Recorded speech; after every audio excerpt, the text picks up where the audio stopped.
अस्सलाम वालेकुम नाज़रीन, JN न्यूज़ HD के साथ मैं हूं नाइला भट्टी। नजर डालते हैं आज की अहम खबरों पर। पाकपतन में दुकानदार को उधार दी हुई रकम वापस मांगना महंगा पड़ गया। बासर मुल्जिमान ने दुकानदार को बुरी तरह तशद्दुद का निशाना बना डाला। उल्टा मुतासर शख्स पर झूठा मुकदमा दर्ज करवा दिया।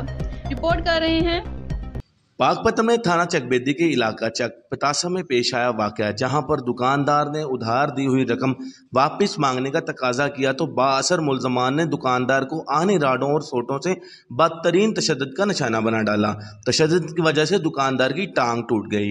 मुतासरा शख्स की जानिब से थाना चकबेदी में दरख्वास्त भी जमा कराई गई, मगर पुलिस कार्रवाई करने से मुकम्मल तौर पर गरेजा है, जिस पर मुतासरा शख्स का वुरसा सरापा एहतजाज है। ताहरीन ने इल्जाम आयद किया कि पुलिस बाअसर मुल्ज़मान के साजबाज है। चकबेदी पुलिस ने मुल्ज़मान को पकड़ने के बजाय मुतासरा शख्स पर ही झूठा मुकदमा दर्ज कर दिया।